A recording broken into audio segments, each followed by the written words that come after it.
जय श्री राम दोस्तों, मेरा नाम अंकित शुक्ला और आज हमारा डे 141 यानी कि 183 डे का 141 क्वेश्चन। तो क्वेश्चन हमारा है कॉम्प्लेक्स है इस बार, तो ठीक है चलो बढ़िया क्वेश्चन है, चलिए बात करते हैं। अच्छा एक बात बताओ, एक फार्मूला ना आयलर फार्मूला आपको याद हो तो मैं इस चीज़ को लिख सकता हूँ e की power i k pi by 7 लिख सकता हूँ। इसको समझ रहे हो ना, बहुत ही फैंटास्टिक चीज़ है, बहुत ही फैंटास्टिक चीज़ है। ठीक है, अब चलो मेरी बात समझना।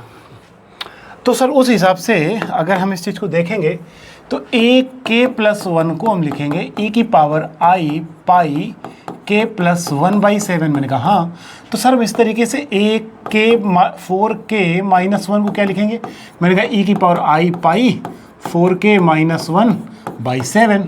सर उस हिसाब से a 4k माइनस 2 को क्या लिखेंगे, तो मैंने कहा e की power i pi 4k minus 2 by 7।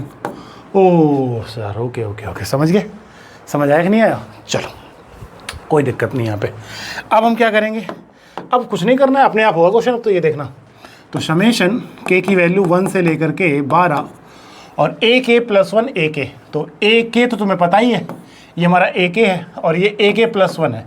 इससे e की power i pi k by 7 common ले लो, तो अंदर क्या बचेगा, अंदर बचेगा e की power i pi by 7 minus 1। समझना मेरी बात पहले, ठीक है, आ जाएगा कौन, कोई दिक्कत की बात नहीं है।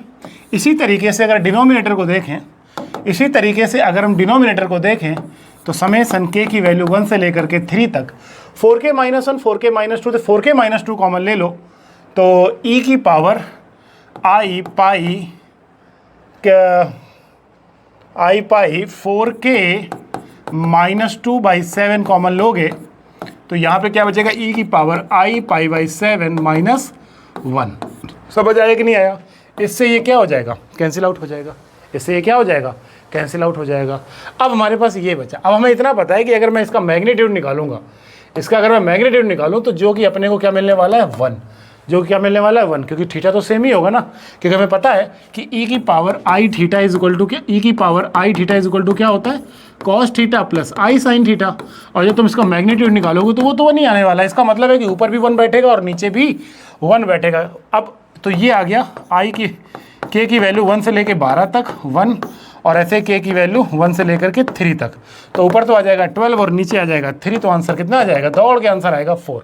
दौड़ के आंसर कितना आएगा 4। देखा कितना मस्त क्वेश्चन था, आसान सा क्वेश्चन था। समझ आएगा नहीं? चलो मिलते हैं नेक्स्ट क्वेश्चन में। Thank you so much guys, जय हिंद, जय श्री राम।